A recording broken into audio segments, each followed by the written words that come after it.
सम्माननीय सभामुख महोदयको अनुमतिले माननीय सदस्य रवि लामिछानेले यस सभाका माननीय सदस्य डोल प्रसाद अर्याललाई सभामुख पदमा निर्वाचित गरियोस् भनी राख्नुभएको प्रस्तावको समर्थन गर्दछु।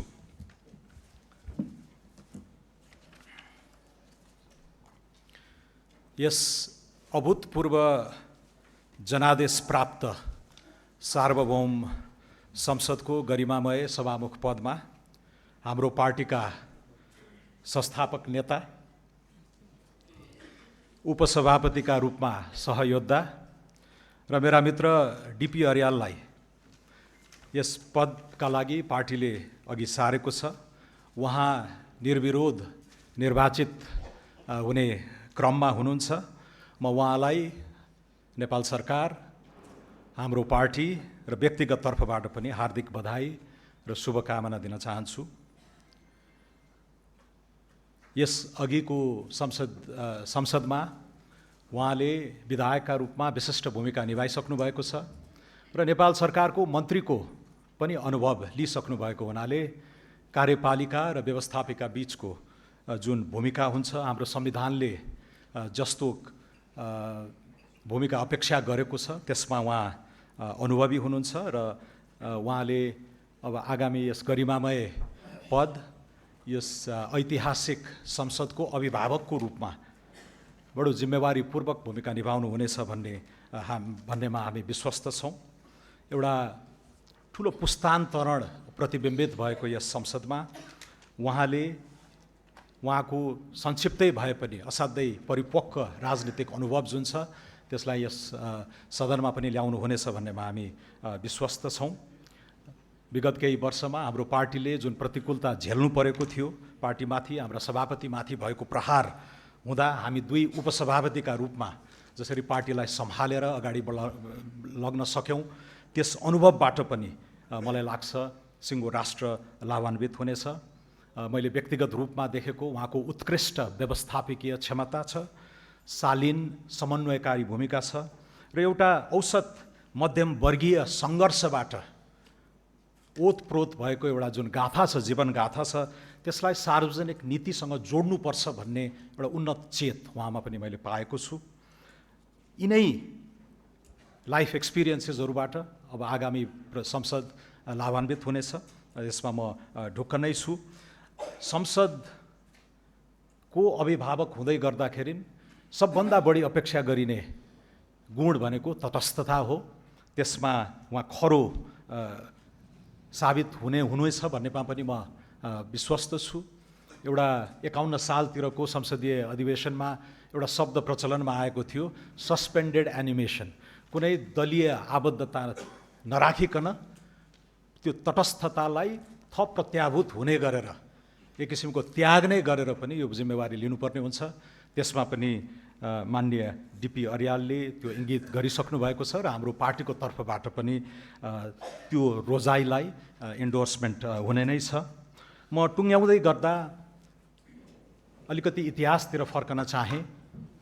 2015 सालको ऐतिहासिक निर्वाचनबाट सभामुख हुनुभएका कृष्णप्रसाद भट्टराईले केही मानकहरू स्थापित गर्नुभएको थियो। सरकार सत्तापक्षको हुन्छ, संसद विपक्षको हुन्छ भन्ने मानक त्यति बेलै स्थापित भएको थियो। त्यसलाई हामीले अघिल्ला संसदीय अभ्यासहरूमा कति उतार्न सक्यौँ भन्नेमा प्रश्न आउला, शोधकर्ताहरूले यसमा चाहिँ विश्लेषण गर्दै गर्लान्, तर त्यो एकचोटि फर्केर न्याय गर्नुपर्ने मानक हो जस्तो हामीलाई लागेको छ। प्रचण्ड बहुमतले सत्तापक्ष बलियो हुँदै गर्दा विपक्षीहरूप्रति थप उदार र सहिष्णु हुनुपर्ने पनि हाम्रो पार्टीको मान्यता रहेकै छ। बहुदलीय व्यवस्था पुनर्स्थापित भएपछि 48 सालका पहिला सभामुख दमननाथ ढुङ्गानाले पनि आधुनिक युगका लागि संसदीय अनुभव बिर्सिसकेको नेपाली पुस्तालाई पनि ती उच्च मानकहरू के हुन सक्छन् भनेर पुनर्स्थापित गराउनु भएको स्मरण म यहाँ गर्न चाहन्छु। उहाँले पनि बडो डिग्निटीका साथ त्यो पदलाई न्याय गर्नुभएको अहिले इतिहासकारहरूले पनि मूल्याङ्कन गर्ने गरेका छन्। थिति बसाउने, पद्धति बसाल्ने र कहिलेकाहीँ निरस हुने संसदीय गतिविधिहरूलाई पनि उहाँले असाध्यै उच्च हास्य चेतले पनि चाहिँ पस्केर संसदलाई जीवन्त बनाउनुभएका उदाहरणहरू छन्। त्यति बेला असाध्यै विरोध गरिराख्नुहुने एकजना सांसद हुनुहुन्थ्यो, विरोध खतिवडा, सधैँ विरोध गर्ने र सभामुखको पदबाट दमननाथ ढुङ्गालले भन्नुहुन्थ्यो, हजुरको काम विरोध गर्ने, मेरो नामै दमन, मेरो काम चाहिँ दमन गर्ने भन्नुहुन्थ्यो। त्यसैले यो खालको एउटा हाउसलाई जीवन्त लाइभली एउटा कर्मकाण्डमा मात्रै सीमित नगरिकन नेपाली जनताका मुद्दाहरूलाई मुखरित गर्ने एउटा स्पेस प्रदान गर्ने त हो नै, तर त्यसलाई नतिजासम्मै टुङ्ग्याउने र त्यो प्रक्रियालाई जीवन्त एउटा लोकतन्त्र यसरी पनि बग्छ है भनेर देखाउने जिम्मेवारी सभामुखमा हुन्छ। हामीले उहाँबाट त्यो सिक्ने हो। र 65 सालपछि संविधान सभाले अर्को सङ्क्रमणको व्यवस्थापन गर्दै थियो। असाध्यै पेचिला चुनौतीहरू थिए। त्यति बेला सुभाष नेमाङले निभाउनु भएको आफ्नो कानुनी विज्ञता इत्यादिलाई उतारेर जुन व्यवस्थापकीय समन्वयकारी भूमिका उहाँले निभाउनु भयो, त्यसले पनि असाध्यै जटिल सङ्क्रमणलाई पार लगाउनको लागि तत्कालीन व्यवस्थापिकाले भूमिका खेलेको थियो। त्यसैले कृष्णप्रसाद भट्टराई, दमननाथ ढुङ्गाना, सुभाष नेउवाङ जस्ता आफूभन्दा अगाडि आएका अग्रजहरूका राम्रा कुराहरूलाई, तर अहिलेको आधुनिक नेपालको आधुनिक पुस्ता, नयाँ पुस्ताका अपेक्षा आकाङ्क्षाहरूलाई पनि जसरी हाम्रो पार्टीले ग्रहण गरेर जेनजी आन्दोलनको मर्मलाई बोकेर अगाडि बढ्यौँ र आज यो ऐतिहासिक उपस्थिति हामीले चाहिँ यहाँ हासिल गर्न सकेका छौँ।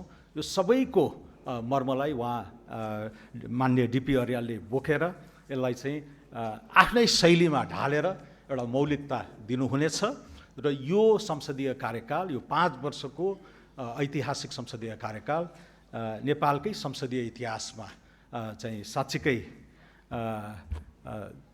अनुपम हुनेछ भन्नेमा म विश्वस्त छु। माननीय डिपी अर्याललाई बधाई तथा शुभकामना दिँदै म बिदा हुन्छु। हस्त, धन्यवाद।